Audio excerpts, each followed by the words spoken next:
Hey class, I'm Danielle and I'm going to be telling you my funny story.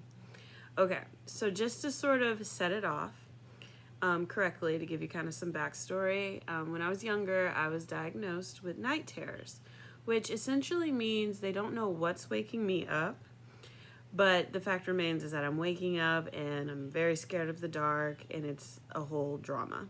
Okay, so this is basically what happened.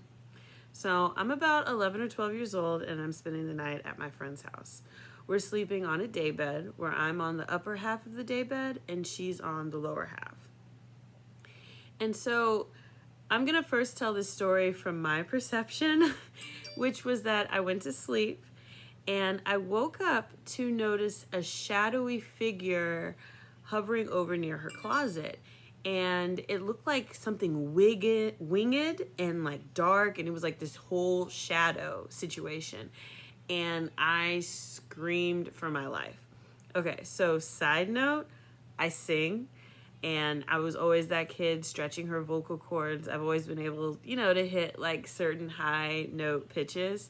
So when I scream, because I'm truly terrified, it is like an Ann Darrow type wail. Like King Kong is running after her on the Eiffel Tower type scream, okay? So I wail. And from my perspective, her father rushes into the room and I remember him vaguely just, asking, "What's wrong? What's wrong?" And in an effort just to like be like, "Oh no, everything's fine," because at that moment I realized that it was just like my puppy that I'd brought over to the sleepover. Like he was like my comfort animal, like a stuffed animal, my puppy. And so I was like, "Oh no, I'm fine. I'm gonna go back to sleep." Okay. So the next morning I come downstairs and my best friend's father is having a coffee. His wife's there. Her older brother is there, and they're all looking at me like, "Is she all right? Like, what's?"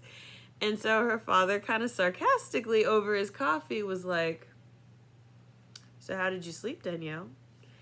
And I was like, "Oh, I mean, I was fine. It was good sleep." He goes, "Oh, really? Okay." So then he proceeds to let me know how his night went. Upon hearing a banshee in his home screaming its head off, her father rushes to the bedroom door to find me dazedly staring at something, and I just sort of wave him off as though everything was fine, but the damage had already been done. What I didn't know was that her mother's back in their bedroom cowering under the blankets because she's sure someone's robbed their home. What I didn't know is that I had woken up her older brother, and he'd actually met his dad at the bedroom door. Because, he was sure there was, like, a murder or, like, he was going to, like, walk into some sort of bloody scene. Their dog downstairs had started barking. And actually, her grandmother at the time was living in the basement. And she didn't wake up because of the scream, but she woke up due to like all the footfalls and the commotion happening. So essentially, I'd woken up the entire house.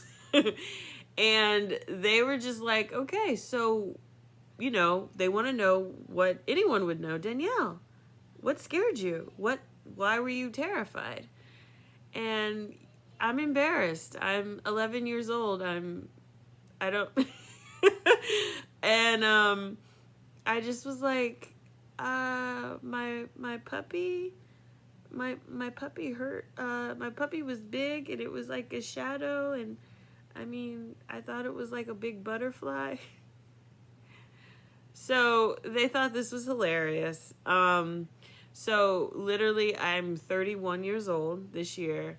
If I was to see my best friend's father at any point from that point, 11 years old, till now, they bring it up. They find it hilarious. They'll just look at me and go, "Woof," because of the dog that I was afraid of. But the real punchline to this funny story is that my best friend, whose family was all woken up in the night, everyone in the house was disturbed. She who was sleeping right next to me didn't wake up at all.